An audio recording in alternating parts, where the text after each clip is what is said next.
What if everything you've been taught about the world was only a fragment of the truth? Not a lie, but a veil, thin enough to sense there's more, thick enough to keep you from touching it. A veil that has numbed your instincts, muted your inner knowing, and rewritten the sacred into silence. Beneath that silence lies a forgotten language, one your soul still remembers. You didn't find this video by accident. Something ancient within you, something quiet but unyielding brought you here. Not to learn more, but to remember. To reawaken what has long been buried under logic, fear, and noise. There is a truth hidden in plain sight. Not new, but primordial. Not loud, but undeniable. This isn't just content, it's a portal. A mirror, a spark. What you're about to hear may not just shift your perspective. It may rewire the way you relate to yourself, to your body, to the unseen forces that have shaped your path. So take a breath. Let go of what you think you know. Allow your spirit, not your mind, to lead. You're not here to understand, you're here to feel. The ritual begins now. Before there was thought, before there was language, there was pulse, rhythm, the silent current moving through all living things. That current is sexual energy, not confined to bedrooms or bodies, but alive in every act of creation. It's not something you use, it's something you are. Life doesn't begin without it. Art doesn't emerge without it. Even the urge to speak, to touch, to express is sparked by this primal flame. Yet somewhere along the way you were taught to fear it, to call it wrong, dirty, impulsive. So you buried it. You disguised desire as ambition, turned sensitivity into control, translated longing into distraction. But suppressed energy doesn't vanish, it transforms. It becomes anxiety, shame, rage, disconnection. You're told to find clarity through meditation, focus through discipline, love through sacrifice. Yet you never question what you lost when you stopped feeling the hum inside your belly. To remember this energy is to remember vitality itself. It's the part of you that doesn't ask for permission to exist. It just is, unfiltered, undiluted. The way children move without shame, the way nature grows without apology, the way animals sense without second guessing. That's sexual energy in its purest form, instinct married with presence, sensation guided by intelligence. But this isn't about sex as performance. It's about energy as power, not the power to dominate, but the power to embody, to create, to move through life with an intimacy that doesn't depend on someone else. When you reconnect with this source, you stop outsourcing your aliveness. You stop waiting for someone to turn you on, because the switch was never outside you. And yes, the path back isn't always soft. When you open the vault, what spills out isn't just pleasure, it's grief, stored memories, old imprints. The body holds the stories that the mind was too afraid to feel. But every tremor, every tear, every breath is a reawakening. The energy that once twisted inward finally uncoils, and with it comes clarity. Not just in thought, but in being. This is why ancient traditions guarded this knowledge as sacred. Because when sexual energy is consciously felt, it becomes light, insight, vision. You become your own oracle. You don't transcend the body.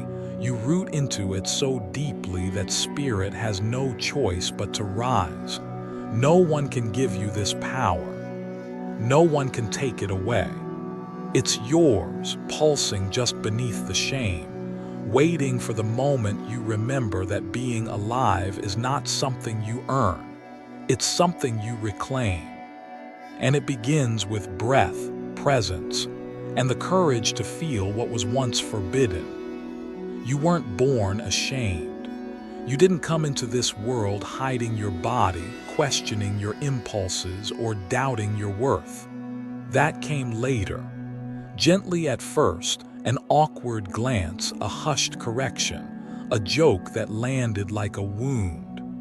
And then it grew, layer upon layer of silence, correction, expectation. You absorbed it like breath, internalized it like law.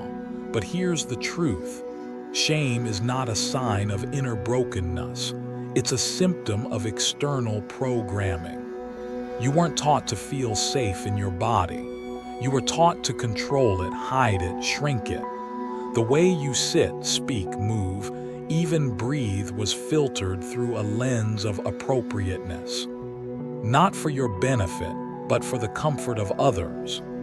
And eventually, you forgot what it meant to simply exist as yourself. Your body is not the problem. It never was. What feels wrong in you was installed, not inherited. Passed down through religion, culture, family, designed not to empower but to domesticate. Because a person disconnected from their body is easier to manage, easier to sell to, easier to keep quiet. So what do? You begin by returning the shame, not as rebellion but as remembrance. You say, "This doesn't belong to me." You trace the sensation, not to suppress it, but to unhook from its story. You watch how it tightens your throat, how it stiffens your spine, and you breathe. You stay. You don't fix, you witness.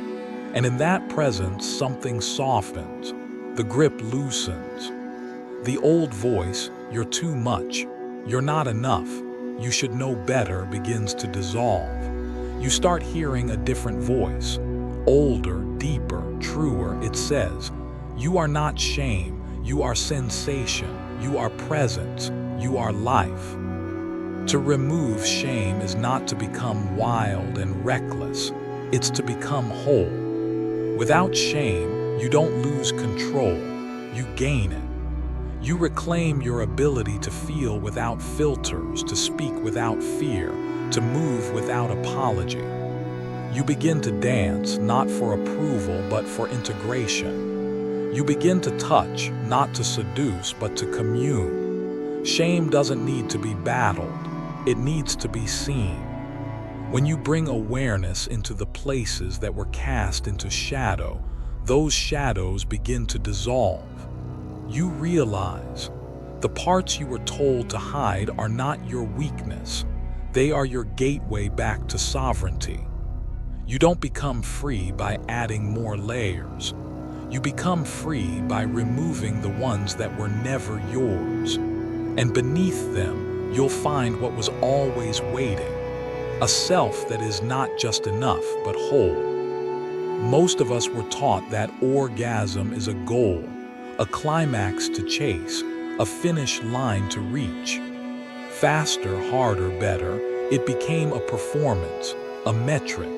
Something to achieve rather than something to experience. But what if orgasm wasn't the end of the story? What if it was the doorway into something ancient, holy, and infinitely intelligent? Orgasm, when met with awareness, is not an explosion. It's a surrender. It's the dissolving of mental noise, the softening of identity, the brief yet sacred collapse of separation. In that instant, you're not performing, you're returning to your body, to your breath, to the part of you that remembers being more than form, more than name, more than role. This doesn't happen in urgency. It happens in presence, when you're not racing toward release but resting in sensation. When the space is safe enough for the nervous system to unclench, and when touch becomes communion, not consumption. In that space, orgasm ceases to be mechanical. It becomes mystical. You're no longer trying to impress. You're allowing. You're not proving your worth, you're inhabiting it. And in that permission, something rare emerges.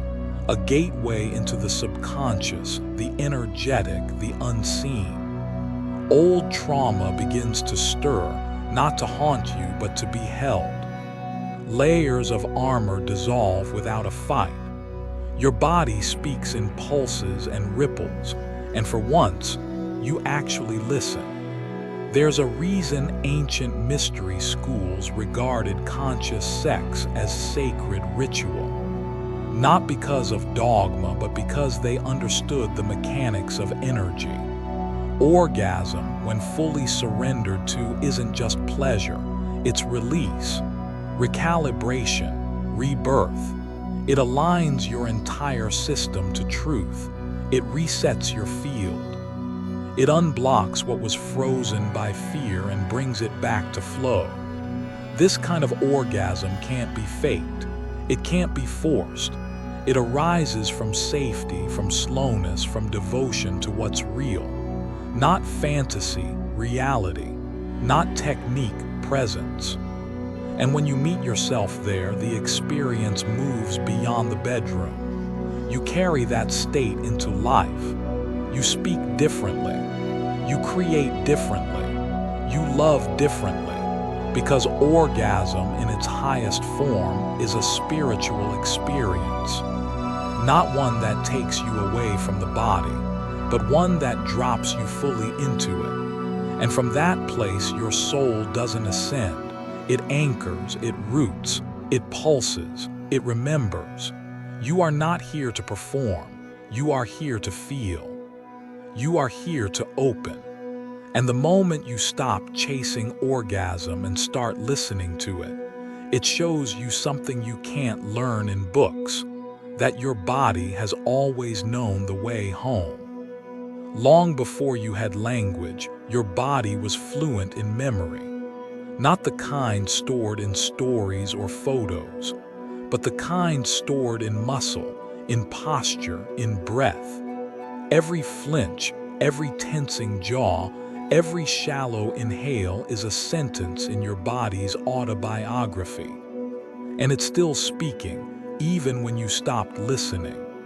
The body holds more than your personal past. It carries the echoes of your mother's silence, your father's restraint, your ancestors' survival. It absorbs the vibrations of culture, the inherited shame of generations who were never taught to feel safe.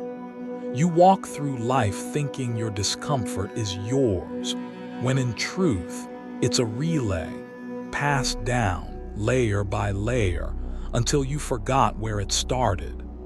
Those sudden moments of shutdown, the way your shoulders tighten, how your hips resist touch, how your voice catches in your throat aren't flaws. They're signals, not to be fixed or ignored, but to be heard. Your body isn't betraying you, it's trying to protect you. It's saying, this is where the story got stuck.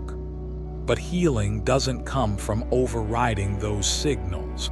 It comes from decoding them, from getting curious instead of judgmental, from pausing when the reaction comes and asking, what are you trying to tell me? You don't need to force answers. You just need to stay. Stay in the room. Stay in the breath. Stay with the discomfort long enough to realize it's not trying to hurt you, it's trying to guide you. The trauma didn't start in the mind. It started in the body.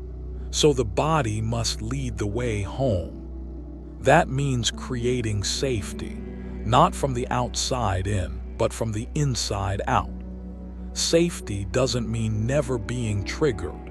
It means having the capacity to hold the trigger without collapsing. It means being with sensation without drowning in it. It means being the presence your younger self never had. This is not about going back into the past to relive it. It's about releasing the energy that never had a chance to move forward.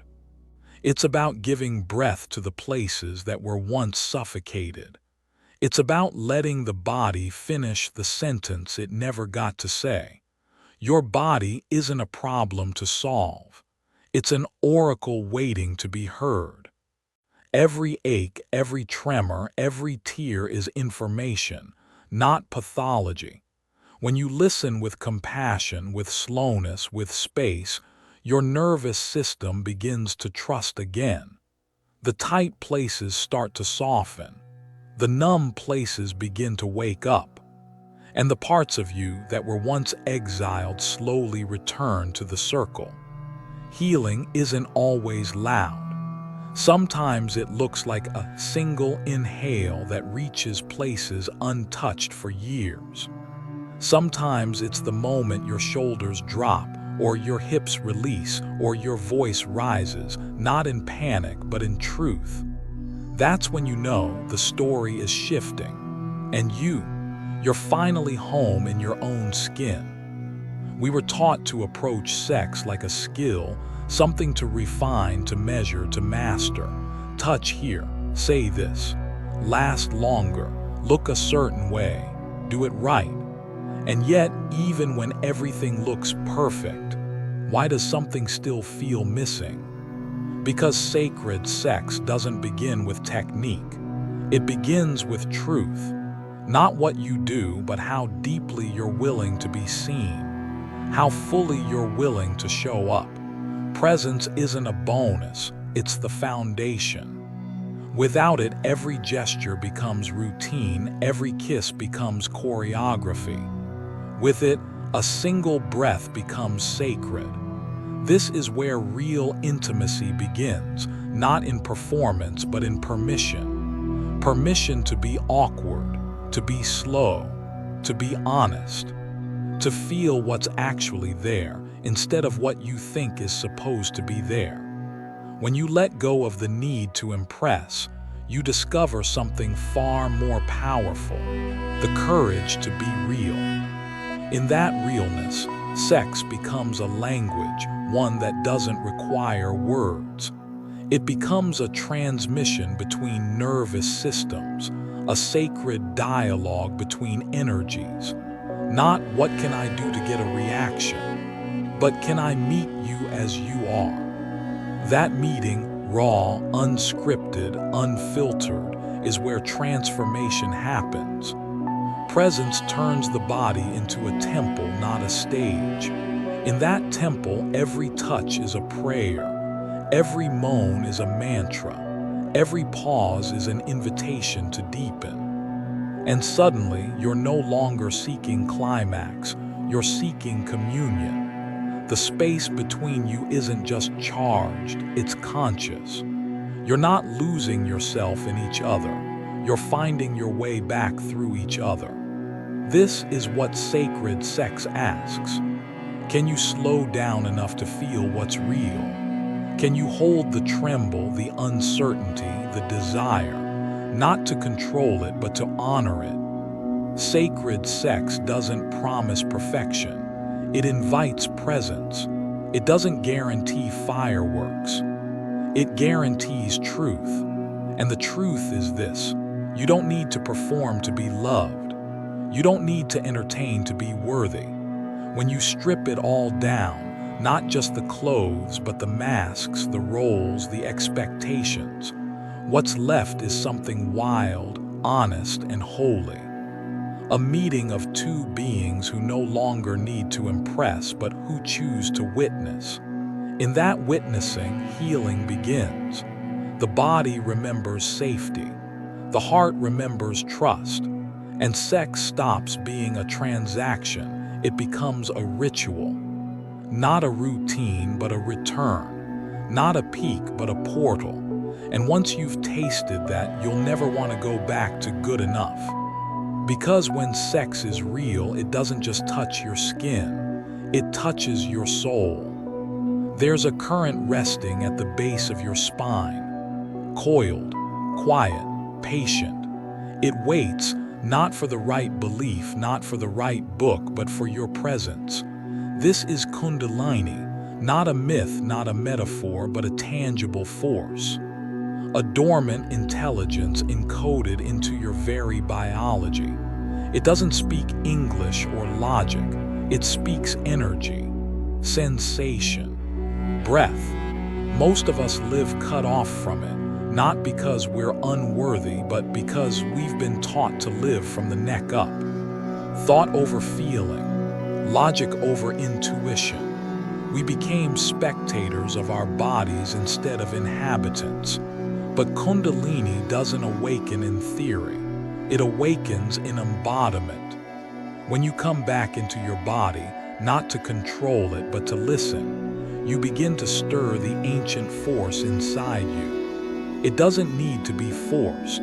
It doesn't respond to striving.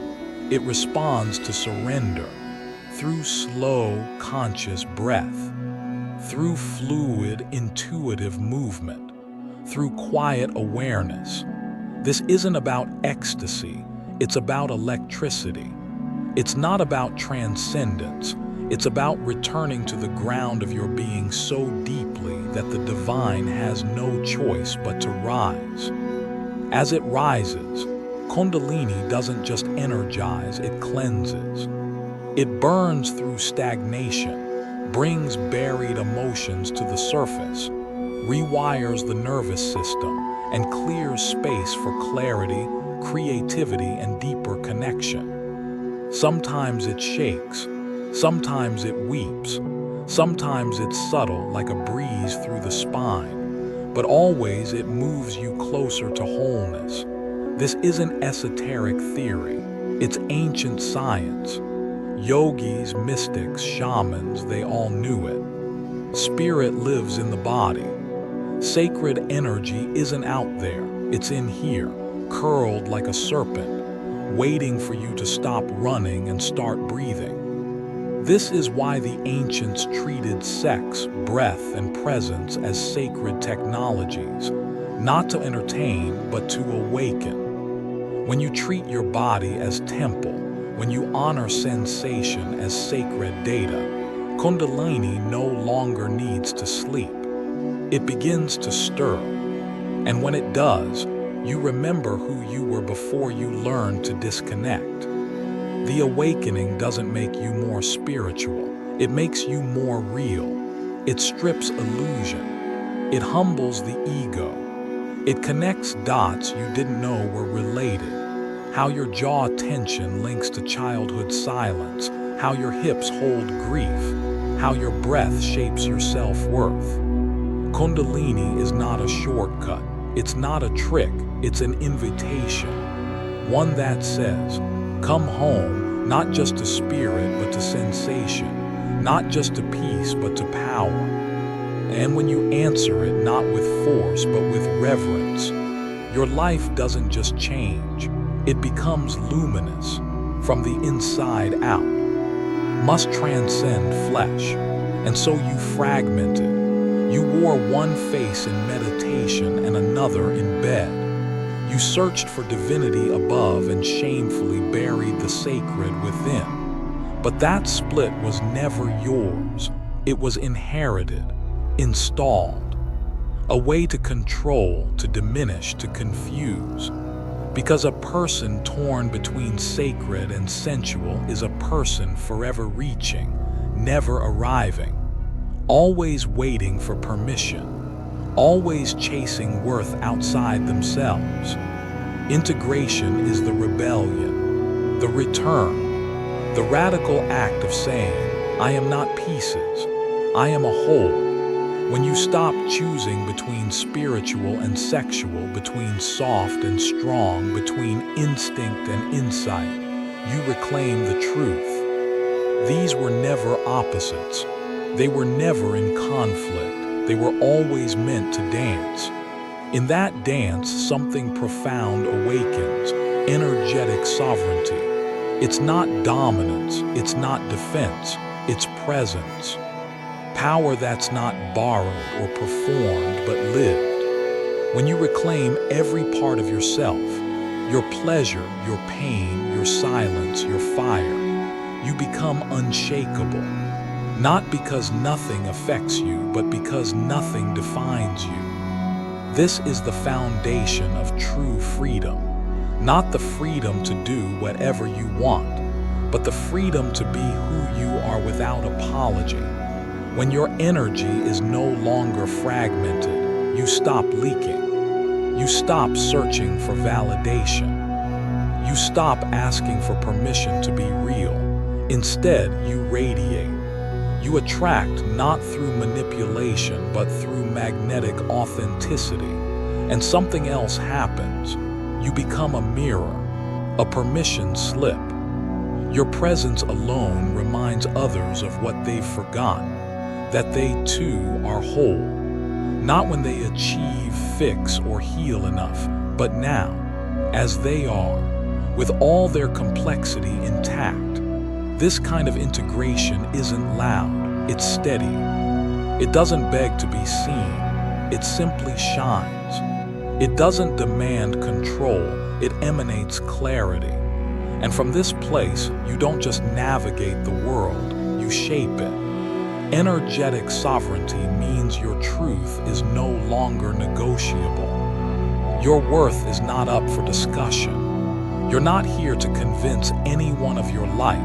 You're here to remember it, to embody it, to become so deeply rooted in your own being that even in chaos, you remain centered. Even in noise, you remain clear. The system cannot monetize wholeness. That's why it taught you to fragment. But once you integrate, you become untouchable, not invincible, but undeniable. And that, perhaps, is the most sacred revolution of all. You were never broken. You were never too much, never not enough. You were simply born into a world that taught you to fear the most sacred parts of yourself. Your body, your desire, your voice. And in learning to fear them, you forgot. You forgot that your truth is not dangerous, it's divine. Sex was never separate from spirit. It was spirit speaking through sensation, breathing through the body, reminding you that you are not here to escape your flesh, but to embody your light within it. Your deepest freedom doesn't lie in transcendence. It lives in presence, in being fully, unapologetically alive. Healing doesn't mean becoming someone new. It means remembering who you were before the shame, before the silence, before the masks. And from that remembrance, you rise not to prove anything, but to radiate, to become a lighthouse for others still lost in the fog. You don't have to wait to be worthy. You already are. Come home.